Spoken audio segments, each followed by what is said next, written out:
Good morning, everyone.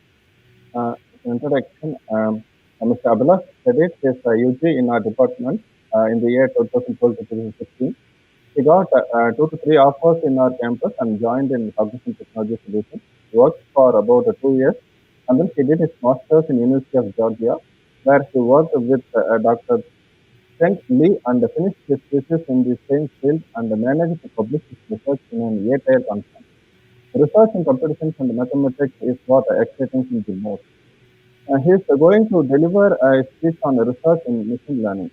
Over to Abhilash. All right, thank you, sir. Good morning, everyone.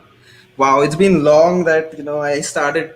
SRM came this close, and it's been really long, and a lot of memories come in when you go back to your uh, alma mater and do such kind of things. Um, yeah, so as sir said, I was a student in SRM, and I then did my masters in USA, and I have actually prepared a presentation for you. Let's see.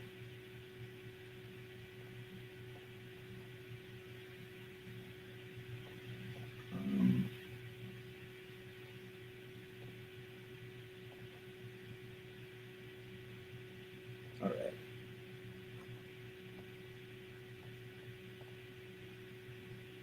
All right. Can I? Is it visible? Is it visible? Yeah. I think it's visible, right? Um, Hold on. Let's see if I can do this again.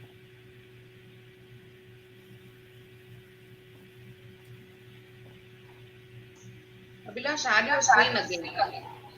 Okay. Is it visible now? 1 minute. Yes, it's visible now. You can continue. All right. Okay.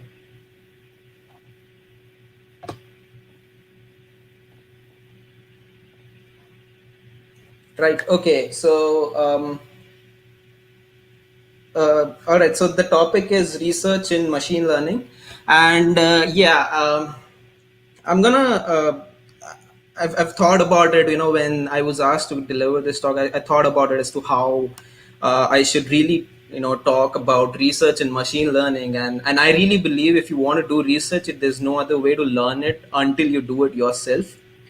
And it's a it's a long process. It's just not a it's just not a 1 or 2 day thing. It's just a long process that you have to go through, and machine learning itself is a vast field, and it's kind of difficult. It has a very steep learning curve, so it's kind of very.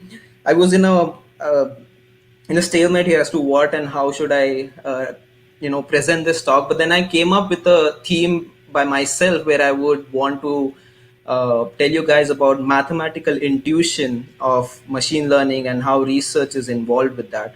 And I have tried to bring down everything to a very basic level where you could really understand what the analogies that I might give you. So, all right, let's just start. And so, before starting, I would like to introduce myself to all the students. I am an alumni of SRM, and I was in the 2016 batch. I did my BTech in computer science. I joined Cognizant from then and worked there for about 2 years. And then eventually I went out and took that master's graduate degree. I did that in University of Georgia in USA, where I finished my thesis, and the title was "Learning Discriminative Virtual Sequences for Time Series Classification." Well, I'll get a little more into that. That whole title of the thesis is way too much, and I'm not going to go into detail of my thesis and whatever that every single sentence mean, every single word over there means. A little more, I was working at Rise Lab, which was headed by Dr. Sheng Li. He was my master's advisor, and I owe a lot to him. Because of him, I learned a lot of research. With him, I published a research paper, a snippet of which you can see on your right hand side. We managed to publish it in one of the eight-year conferences, Conference of Information Knowledge Management, which interestingly was just concluded today. So that was an amazing experience for me because I'm an early researcher, and it was so inspirational to see principal scientists, research scientists, and senior scientists from Google, Amazon, Microsoft, and a lot of high class professors working over there. And I'm still working on in the field of time series classification. um Again, I would just want you to I would just want your direction to go into the snippet of that paper, and I have something that I would like to connect to this when I finish my talk. And it's just kind of, I've took out a snippet wherein all the mathematical formulations of that of the whole idea are given as such.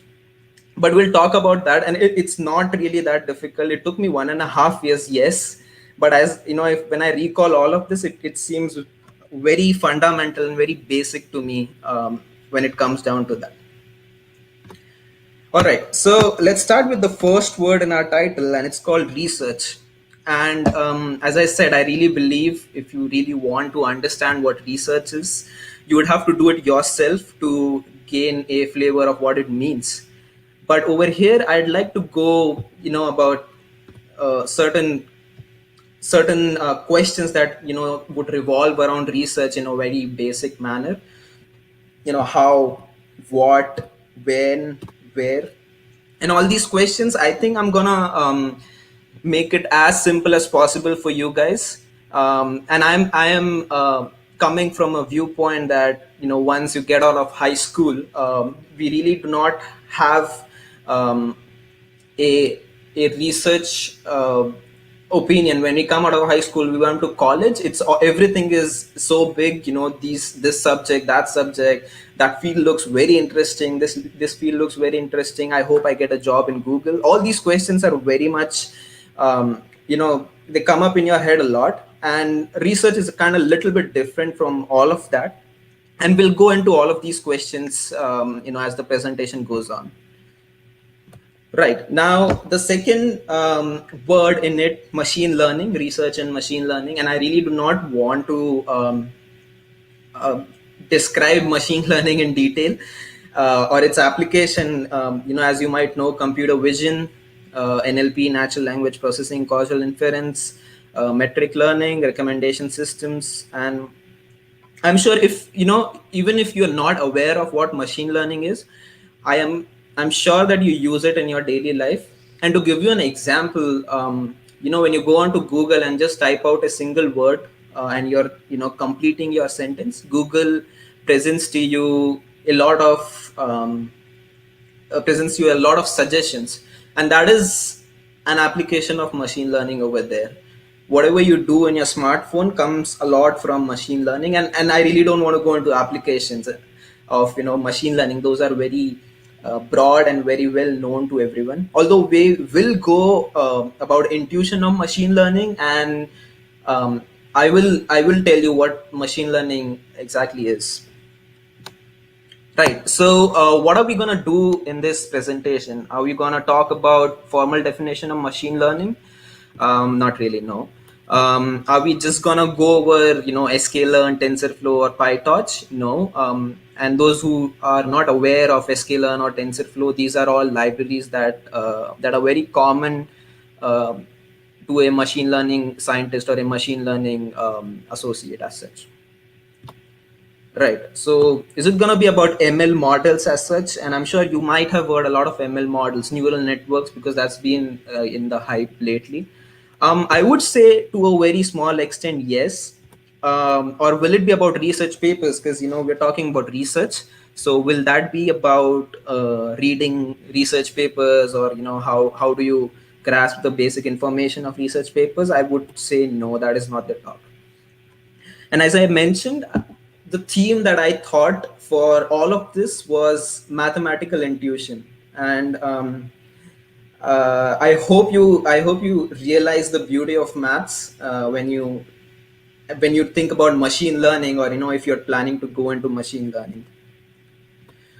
So there's a very famous definition of machine learning, and I wanted to give it to you because we're talking about it. A computer program is set to learn from experience E with respect to some class of task T and performance measure P, if its performance at task in T is measured by P improves with experience C. And if you're reading that for the first time, it's kind of complex, but all it's saying is, if there's a computer program and it's doing some task T, and as time goes on, as the program is performing those tasks, it's gaining some experience, and as it gains experience, the performance P of this program is improving. That's all what the definition says.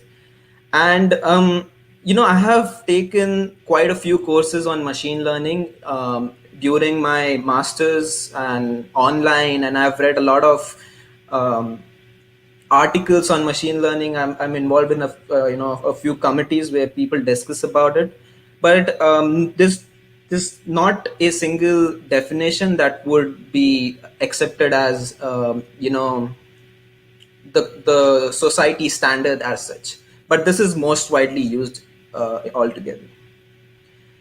Okay, so this is what the presentation is gonna be on, and now I'm gonna bring it down to a very simple, basic level, and I want you to understand, and I want you to think in terms of a very basic and a very generalized term, and again, yes, I forgot to mention, all this is in view of an early researcher, and I'm a very early researcher in this field, and I aspire to be a scientist in this field.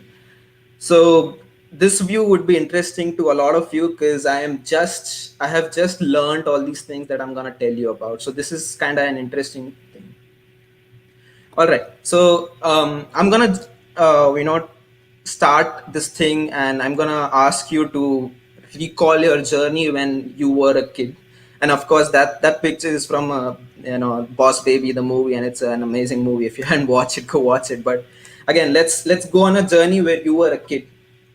And when I say that, a kid doesn't really have any knowledge, and when I say knowledge, I don't mean as such any machine learning knowledge or any scientific knowledge, but it doesn't really know that, all right, what I have to do is I have to use my hand to pick up the food and then eat it, or I have to wear my shoes and then go. That's very basic thing.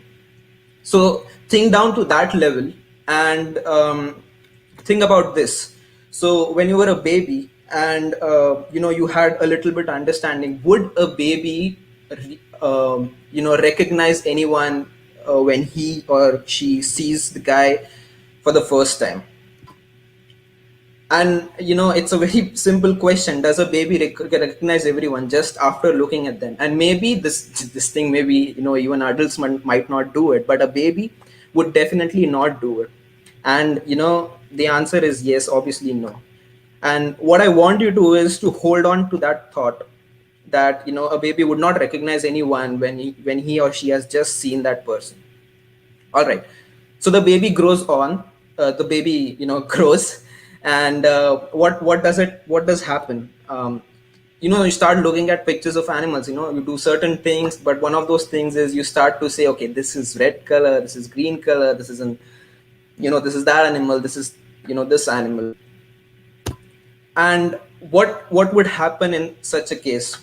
Would an baby, who has developed certain understanding of the whole world, would it be able to differentiate between an elephant and a lion, a dog and an eagle?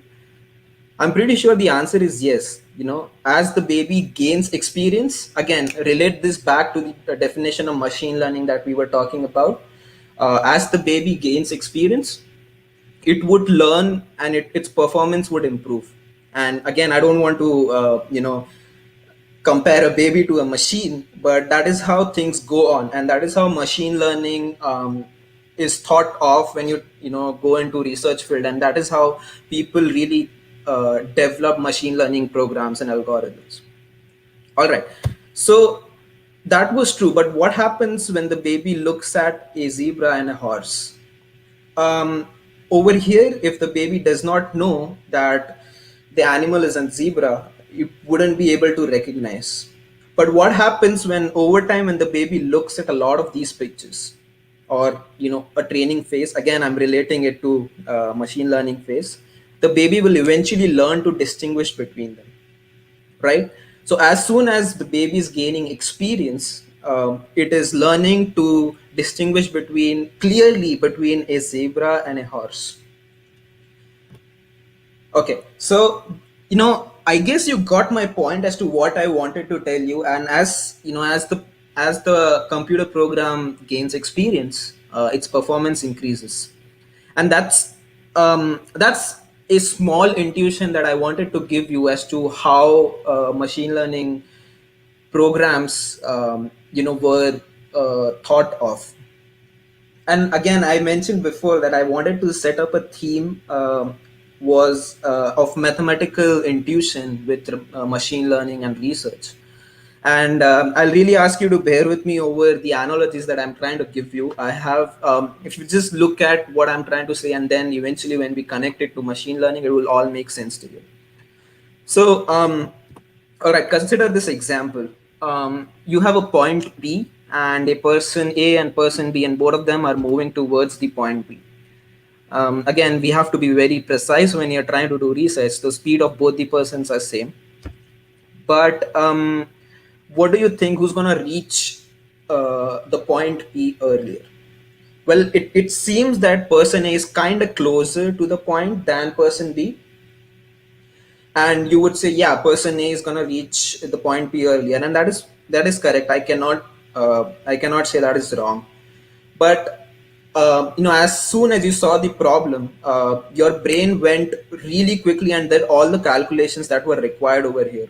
But if you think about it, when you think about how you would solve this problem, it'll be a step-by-step process. And what you're gonna do is you're gonna observe point B, you're gonna observe person A, you're gonna observe person B. And again, you are a human being and you have a lot of experience, and you can really quickly take in inference from this picture. But a machine would not. If you give this problem to a machine, all it knows is that person A is walking towards person B, point B, and person B is walking towards point B.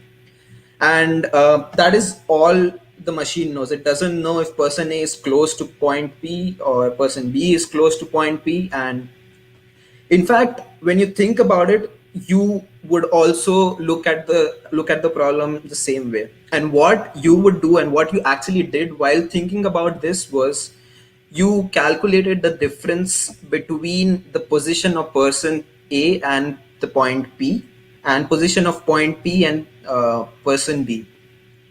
And with this inference, you realize that yes, person A is gonna be reaching the point earlier than person B. And we did that in a split second. We didn't realize it, but what we did is we said that yes, person A is closer to point B. And how did we come to that conclusion? Is that the difference is smaller. And of course, when we talk about mathematical, I wanted to just put up a mod over there. And so position P minus position A modulus is less than position P minus position B. And that is what you did. You measured the distance as such.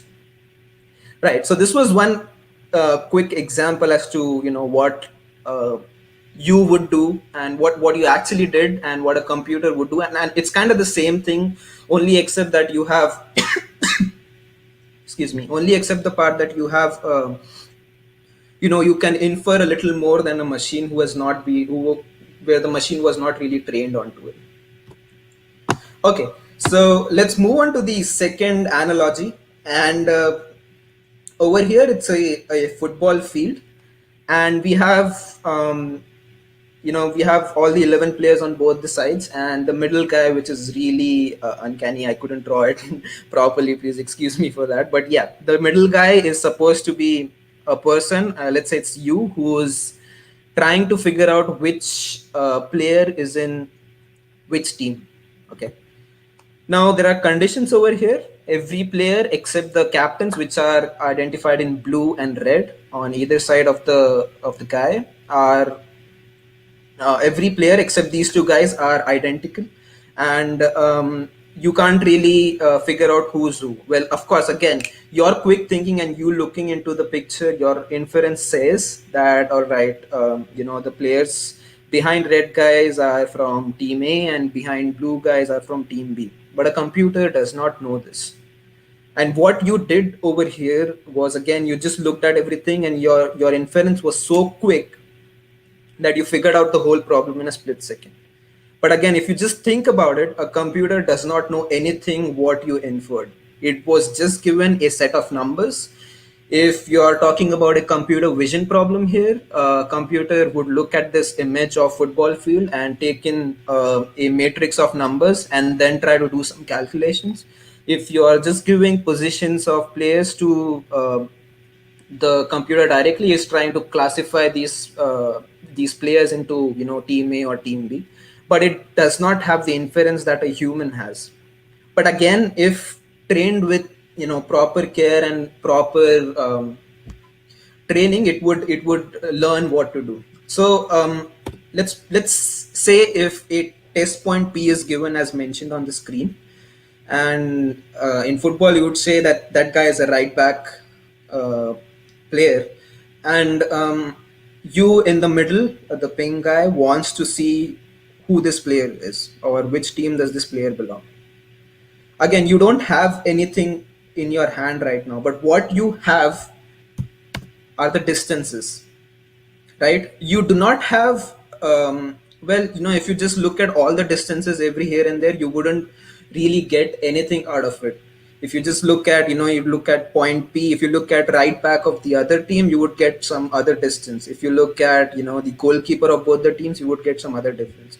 But over here, what we are thinking is we are looking at the distance of, the captain blue position, that is M, and the guy in the middle. So position of O minus position of M, the distance, and again position of O minus position of P.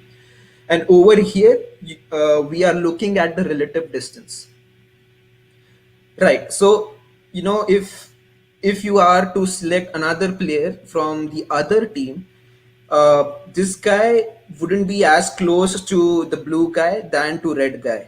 So over here, you wouldn't really think that, okay, maybe this guy is not in team A and team B. But over here, you can clearly see if the test point is close to blue guy and not to red guy, that means there's a high chance. Again, I'm not saying the point P is in, blue team, but there's a high chance that this guy would be in the blue team. Okay, so this was a whole problem that I wanted to tell you again. And there's one thing I would want you to know, that when we are actually looking at any sort of data, and you would, if you are an early guy into machine learning, you would hear that, okay, this here about data sets from UCI repo, you would hear data sets from UCR repo. You'll hear about, the data being unclean and the data being noisy, and all these technical jargons that might come at you. But there is a natural symmetry that the data always follows, and finding out this whole symmetry and finding out how this data is can be useful to us, and how we can use this information for for bringing out something that would help the society, is what all research is about. So over here, the computer would take into a bias that would say that if a player is close to position M or the blue captain, then that guy would be, there's a high chance, again I'm repeating, high chance that that guy would be in blue team. So yeah, this was another analogy that I wanted to give you, and I really am going with a few more analogies, but bear with me. I would tell you, everything should fall into place for you. Right. So next thing is exam questions and possibly answers. That's the case whenever we go and sit in the exams. But imagine you're sitting in an exam, and a few questions, and others, well, you're not really sure, or you maybe you're not aware of them. So among the few questions that you are sure, you are confident about things, that yes, I know these questions. And for other questions, you sort of know them, you're not really sure, but you can still write them and you can get few points out of it. But is there an algorithm for, what you're thinking right now, what you really thought about it? Was there an algorithm that really went down your your mind? Was there a pattern that came through this? There was a pattern, and I will let you know what the pattern was. But again, this is what the computer knows. There's a set of questions given. The computer is sure about some questions, the computer is not sure about some questions, and that's about it. It doesn't know anything other than all of that.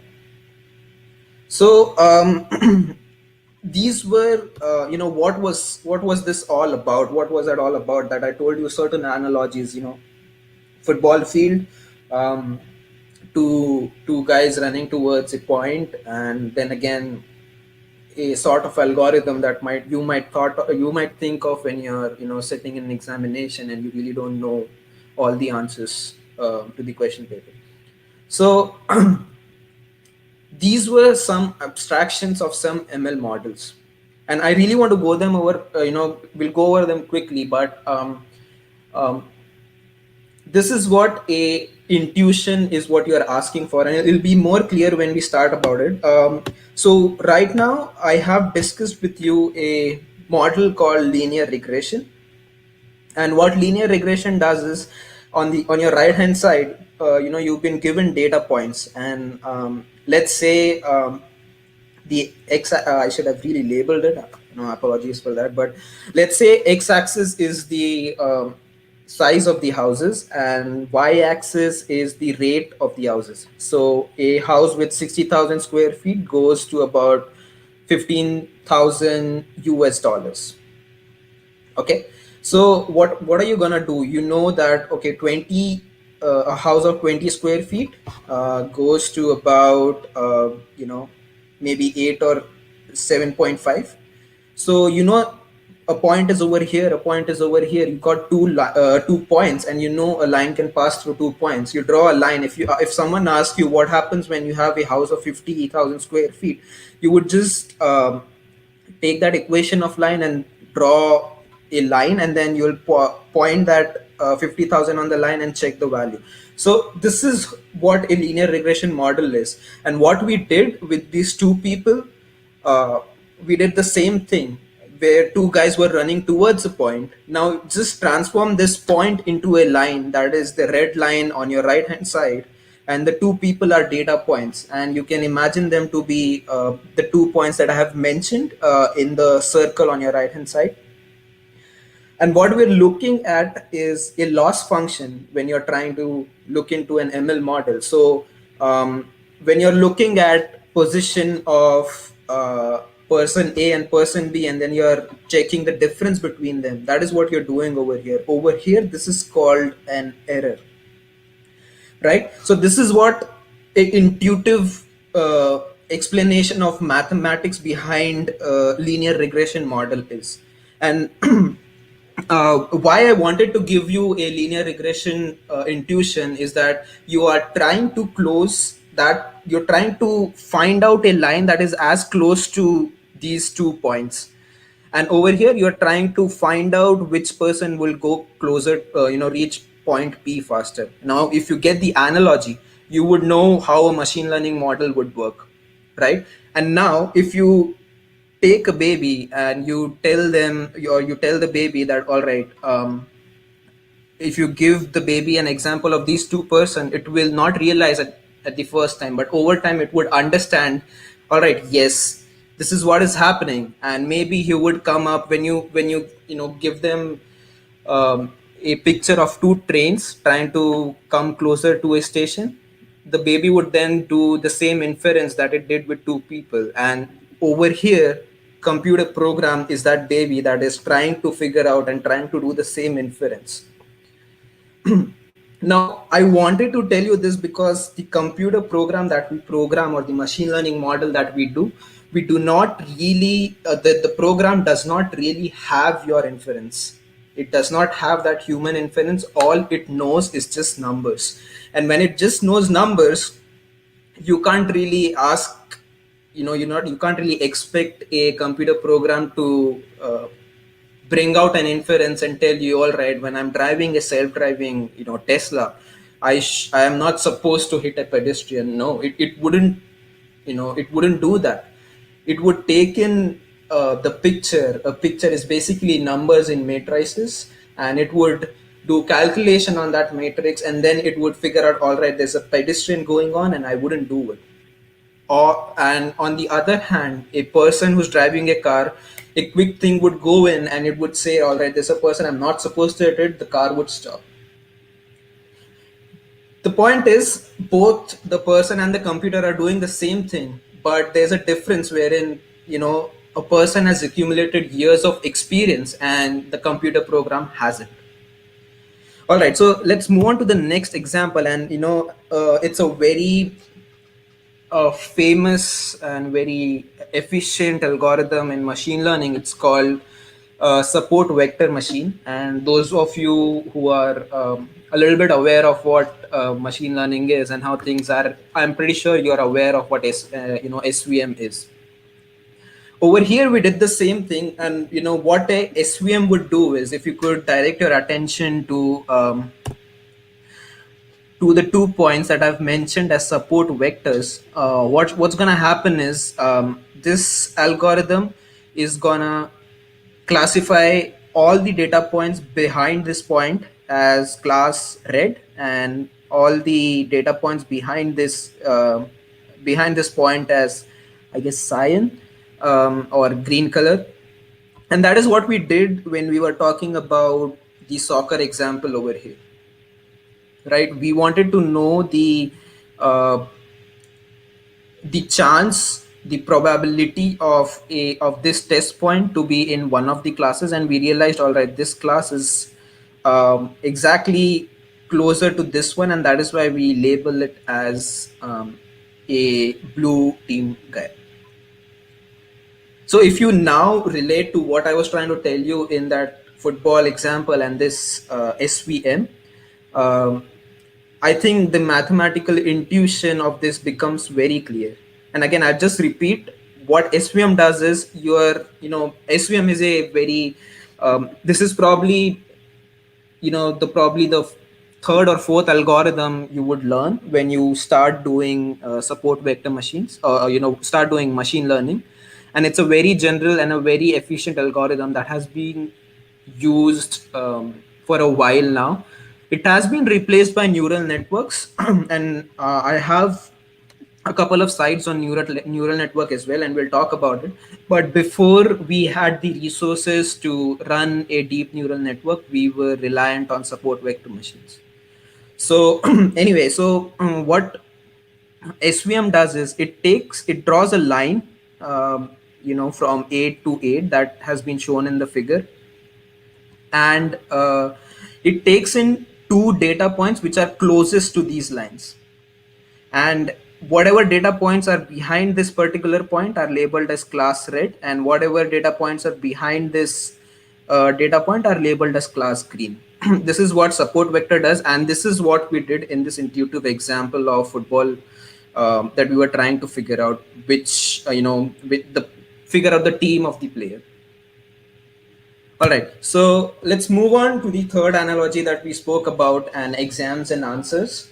um, I guess what you did during that point is, when you're given a question paper, you look at all the questions and you classify them as I know and I don't know.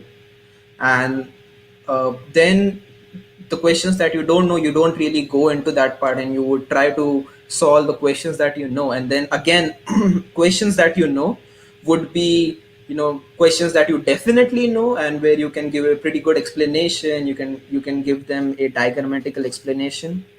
And questions that you're not sure of, you can, write something and get points for that.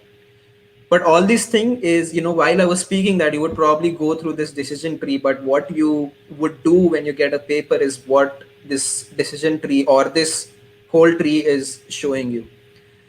And again, if you are a computer science student, you would know what a tree and a graph is. And a tree is a graph that is, not connected to each other. And again, I really don't want to go into graph and trees, but what is happening over here is, or what you would do, is you would carve out a tree and you will figure out, all right, this is where I have to go, this is where I have to go. So imagine a Tesla driving, a Tesla self-driving car again, and it is driving. There's a pedestrian over here. Um, the car would probably think I have to, I don't, I have to hit the pedestrian or I don't have to hit the pedestrian. And of course, the algorithm would say I don't have to hit the pedestrian. So this branch is not what the algorithm goes for. The control of the program would go over here, right? And then again it would think, okay, should I let the pedestrian pass or should I not let him pass? And again it would go down over here where it says I should let him pass. And that's the computer talking to itself, or kind of doing that when it's trying to figure out all of this via numbers. So and again, Tesla doesn't do this. Tesla has a very high a very sophisticated deep neural network that they involve, and they continuously take in data. So that's a different story. But again, if you think about how a Tesla would a Tesla self-driving car would think about, you can think about this in a decision tree.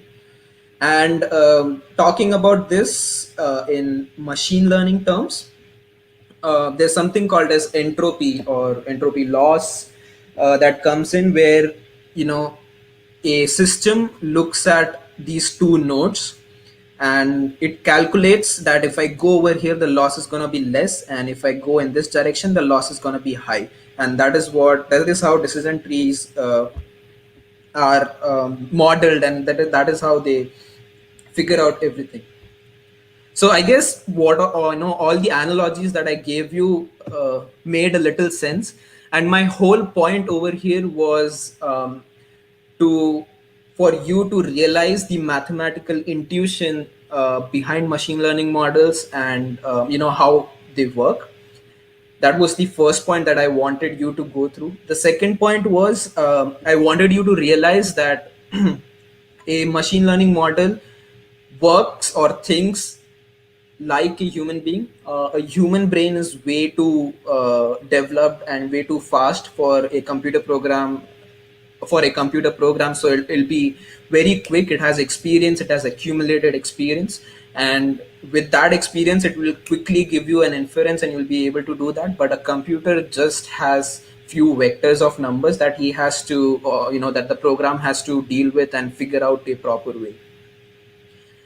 All right, so those were two important things that I wanted you to realize, and I wanted this because if you're trying to go into research you need this.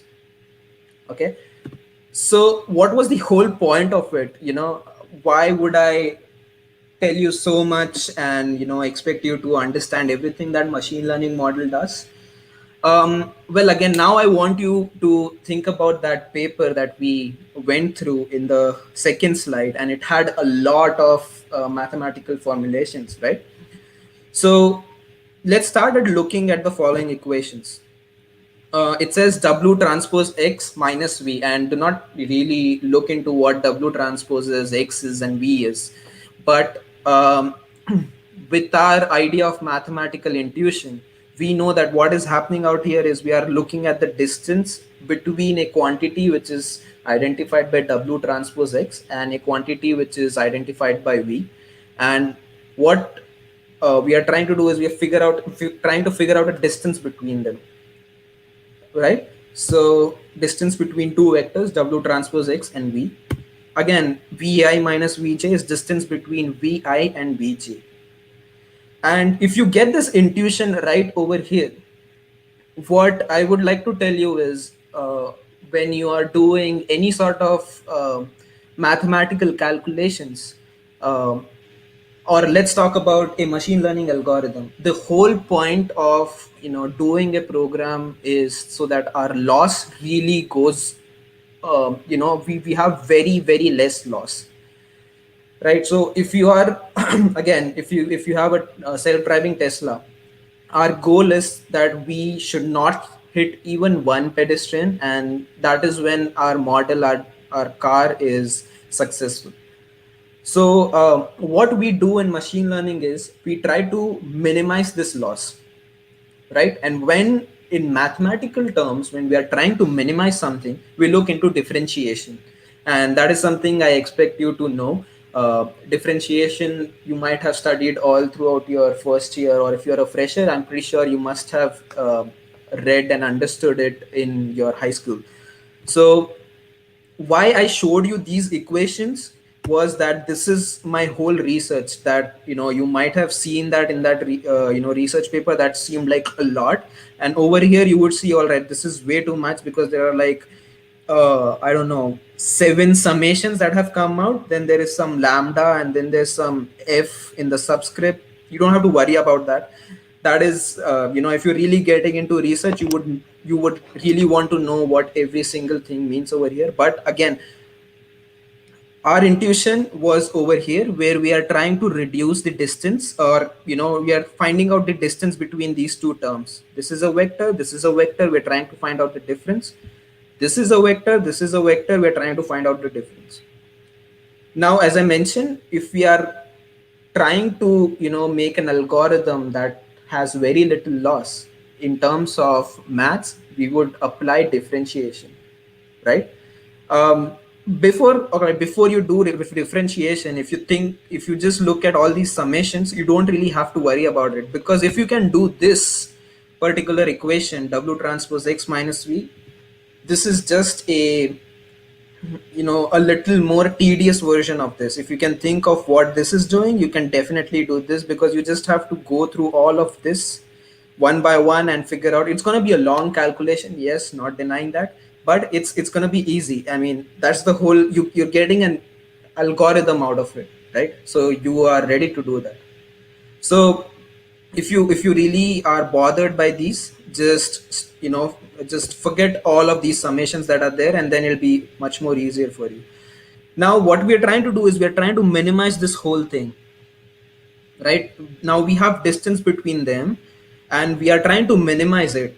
What does that intuitively tell you? When you have person A walking towards point P, and when you're trying to minimize the distance between, when you're trying to find out the difference between them, you have a term which is this, and you're trying to minimize it. That is, you are trying to reduce the distance between point P and person A, right? So if that makes sense to you, that is the whole intuition behind machine learning algorithms in general. And again, my this is my research, and it's a very simple model when you compare it with the huge research society that is out there, but it is still an intuitive one.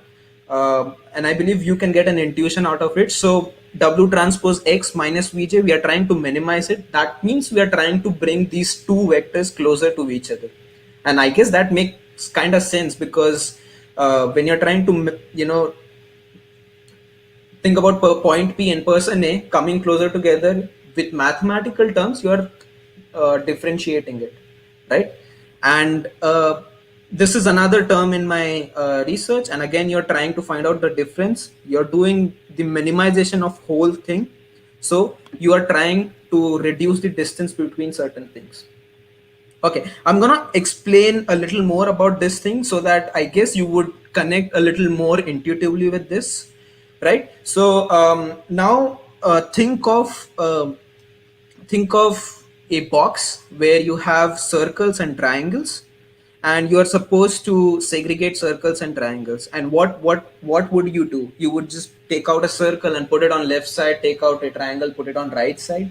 But again, you did it so quickly, you did not realize what your mind inferred from all of that. What you really did is you took a circle and you compared it with other circles and other triangles, and you realized, okay, this is a a shape which is different than a triangle, so you kept it on your left hand side. You went down, you got another circle, you compared it with other circles, you find, okay, these two are same.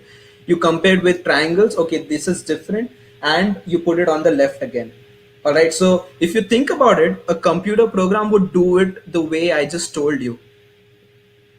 I mean, a person would do it the way I just explained, but it is so quick and it's so fast that it'll be really easy for you to think that's an easy problem, and you quickly inferred it with all the experience that you had. So I mean, that's kind of an intuitive thing. So, when you have two kinds of data, circles and triangles, and if you really want to separate them, what you would do is you'll compare to everything out there. And what in my research, what I did is I declared something called as virtual sequence, and we called it virtual sequence because this was not in the data space, and we generated it and then we put it over there. So as you can see over here, we generated this hexagon and we put it over here. We generated a diamond and we put it over here. And now instead of comparing these circles with all other circles and all other triangles, we're just comparing it with um the hexagon, and same goes for the triangle where we're just comparing triangles with diamonds. So if you understood this, this is this particular thing is the vj that we are trying over here, and w transpose x is the circle point. And when you're trying to minimize all of this, you are in fact trying to bring this circle over here. So if you get that intuition, you would realize how mathematical intuition is really really good for you, and how mathematical intuition is important in machine learning as such. So again, just minimizing everything and you're getting that intuition. And if you're really confused by all of this, I just wanted to give you a real world research problem that we conducted and was accepted by the society as such. But if you're confused by these things, and if you're a beginner, do not go into it. Just think about the person and point B.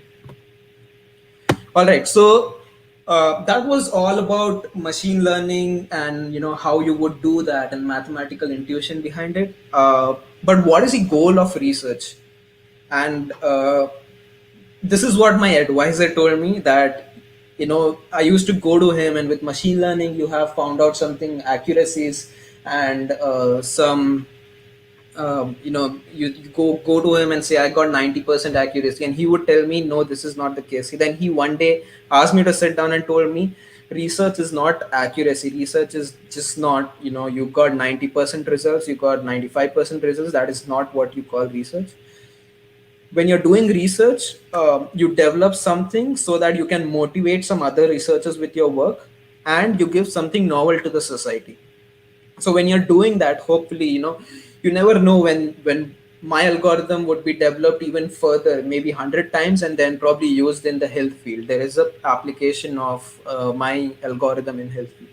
So it goes on iteratively, and collectively, when things come up, you get that things in your hand. When you're talking about, let's say, your smartphone, that would have been a research paper somewhere. I mean, not a smartphone as such, but the technology that smartphone uses, that would have been a research paper, and eventually it would have been developed and brought out to the society.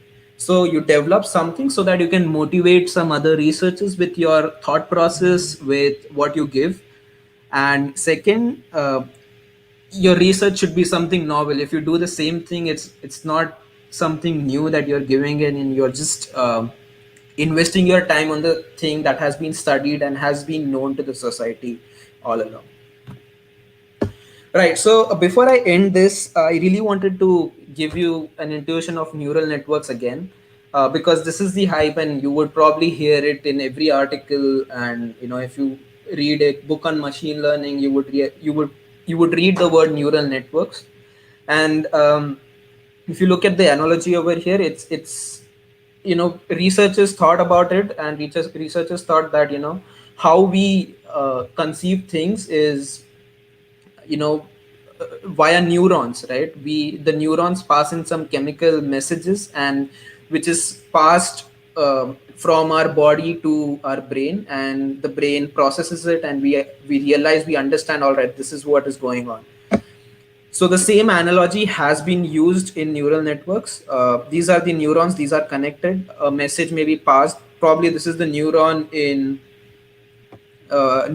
on your fingertip, and if you're touching something soft, this would send in a message via the dendron, and then again by leaves it would be passed on through this neuron, and eventually transferred to the brain. if you're touching a hard substance, the chemicals released would be something different. And our body is, it's very complex and it's very wonderfully built. But what neural networks was thought of was to mimic the brain, and it's something similar. This is the input layer, and we pass on this information in all these nodes one by one to nodes that you really want to. And then eventually when you interpret this information node by node and layer by layer, and this whole three nodes together form a middle layer. So layer by layer you would get a result. And I would tell you an interesting fact. I was just attending a talk by Mr. Carlo. He is a principal scientist in Amazon Gray Systems Lab, and he told us about the architecture of what Microsoft works on and how they have developed things and how they involve a very pure and very beautiful combination of software engineering and machine learning. Um, um, so he told us about everything that was done, and he told us about details of the whole model that they use to train their data on, and the model uses 1.7 billion parameters.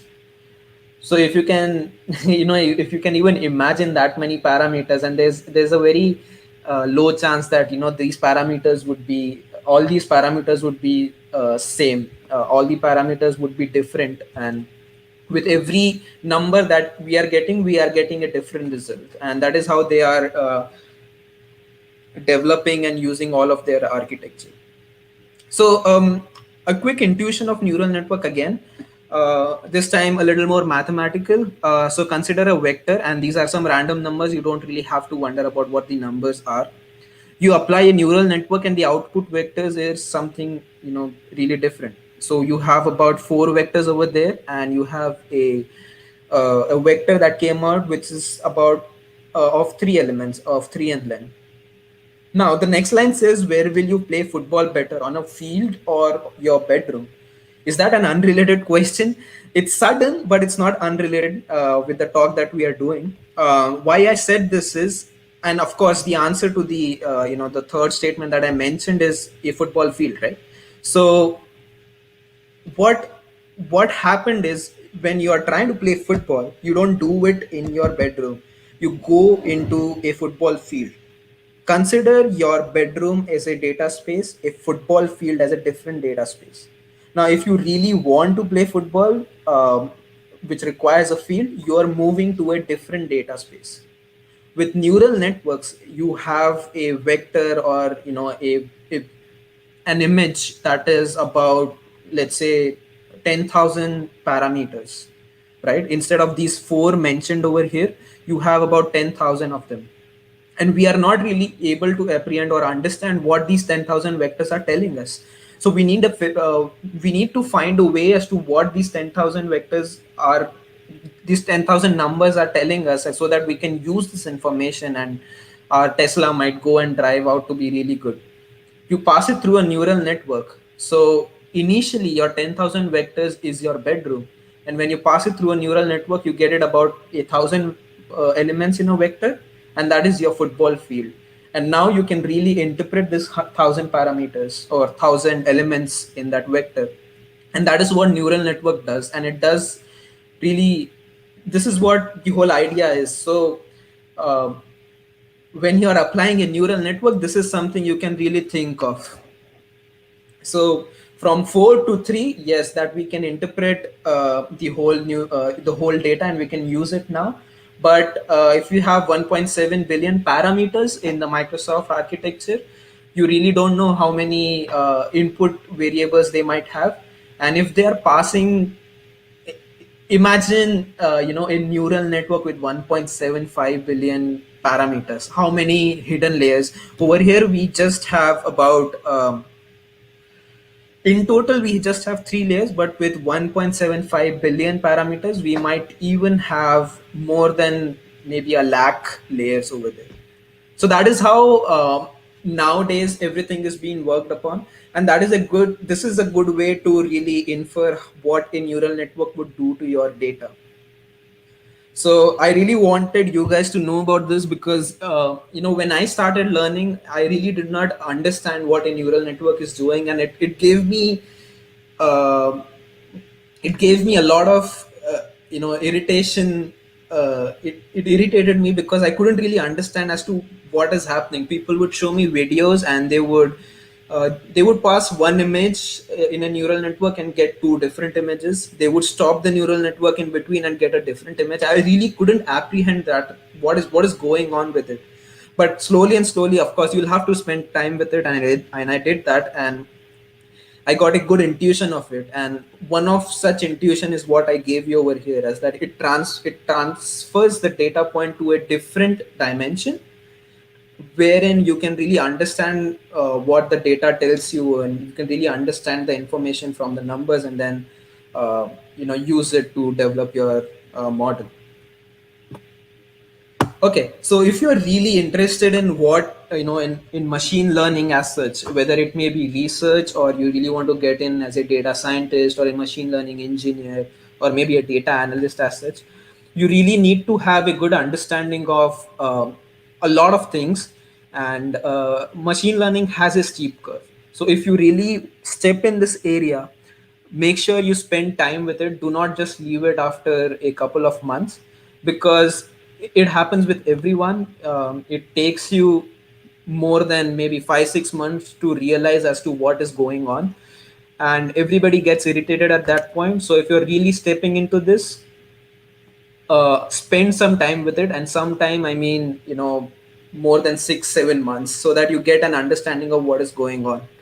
And for that, I've developed a basic roadmap for you. So before you're starting, um, so this is what happens. All right, people directly jump into machine learning models. They would go and learn about linear regression model, logistic regression model, SVM, decision trees, and all sorts of models. Would learn about it, but then when they really need to implement it, they would need to understand what the mathematics behind it is. And for that, you really need to understand the basics of what is going to happen.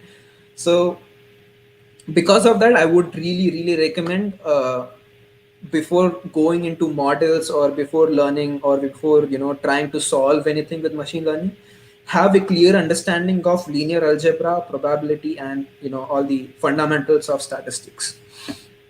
And for this, for linear algebra, go to MIT OpenCourseware. Maybe I can post the link on the chat once I'm done talking. So MIT has an OpenCourseware, where you can look at certain you can take certain courses, and they have courses how we have courses in our semester. They would ask you to take cycle tests, and then they would ask you to evaluate your score, and eventually all of those things. So there's a Introduction to Linear Algebra by William Strang, and that guy is so amazing. You'll never forget linear algebra if you just do those 25 videos of his. So there's linear algebra, probability. It's a vast topic, but just learn about Bayes algorithm and probability basics, posterior probability, and things like that. So that are all available on the internet, and you would get a good sense of all these things if you look up at any book.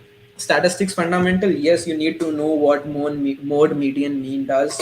You need to know what ANOVA is. And these are all complex terms, but when you step into it, you'll learn all of it, and it'll be really good for you to have a firm grip on it.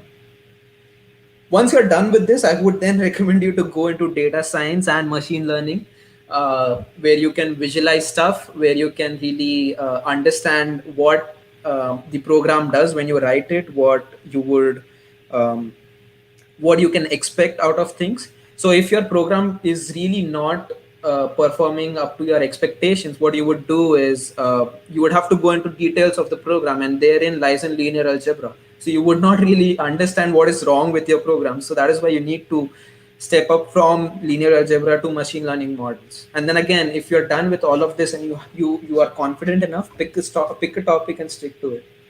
With machine learning, you really can't start off with if you're starting software engineering and you're good with Java, you can go ahead and do Python very quickly. It won't take you long to really get a good grip on Python, because you really have that logic sorted in your head, where you are studying, where you know what a program does and how a program does. But with machine learning, it'll be difficult. So if you are into computer vision, it'll be really, it's not difficult, but as a beginner, it would be advisable to not go into any other field of, let's say, natural language processing, or metric learning. Well, metric learning is used everywhere, but otherwise bioinformatica, and all these fields. So, and if you're really interested in it, I can really guide you through all of this. I have resources for all of them, and I can really send you to it. If you can connect to me, after this on LinkedIn, or otherwise. Right. Now, with research, there are two things: persistence and consistency. And be persistent with the same consistency, and be consistent with the same persistence. Um, with research, you really don't know if you're going to get good results. So when I was doing my research, I started it in Jan 2018, 2019, and until Jan 2020, I could not get good results.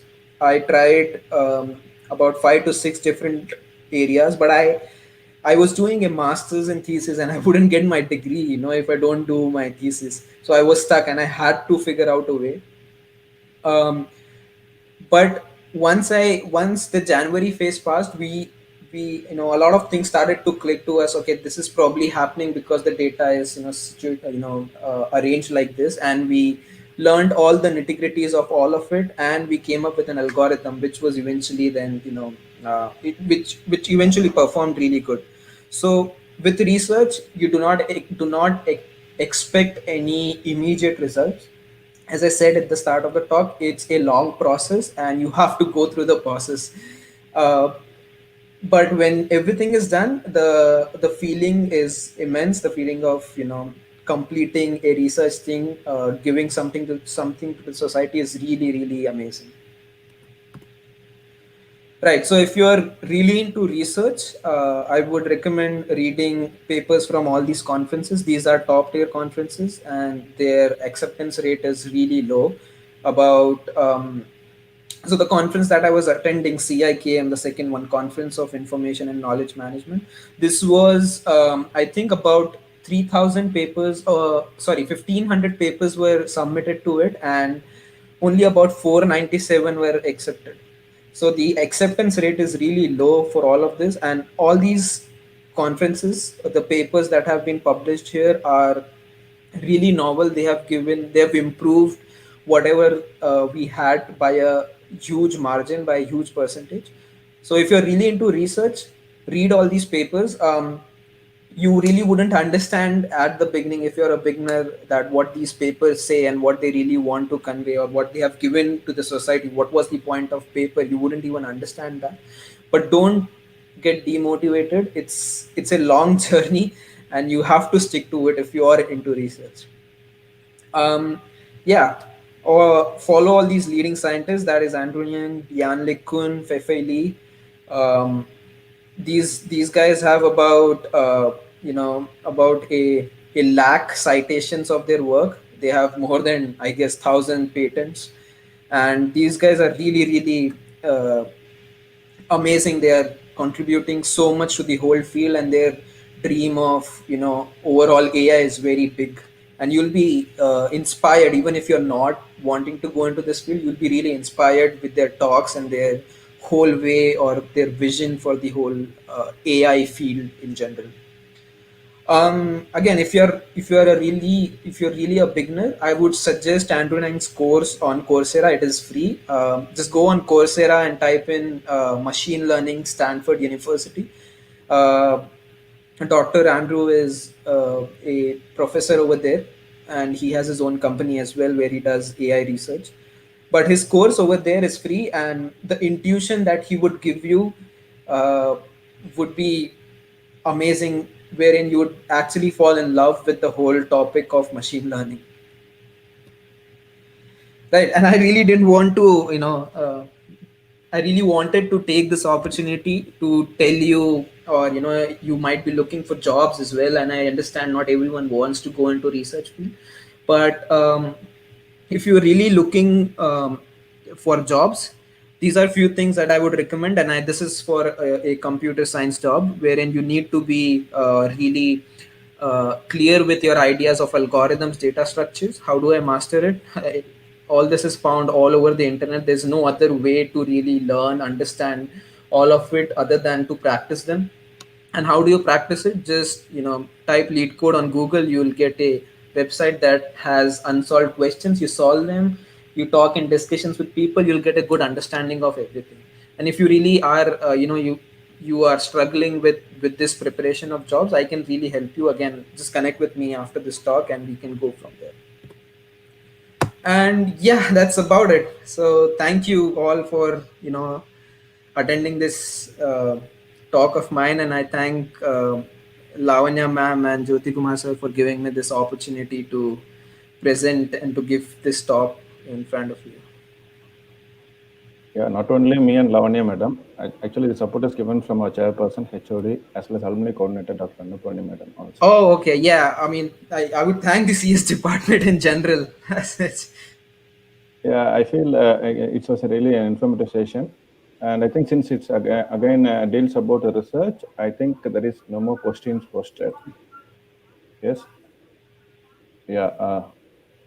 Okay. Thanks, Abhilash, for joining with us today. Explained about research and machine learning. It was really a very nice session. Hope those who like to move for research and machine learning will got a tips to initiate their research. Thanks to our chairperson, HOD, alumni coordinator, and alumni committee members for those for their support to make this session live. On behalf of CSC department, I thank you once again for joining with us. Thank you, Abhilash. Thank you, sir. Thank you for giving me this opportunity. Thank you. Thank you.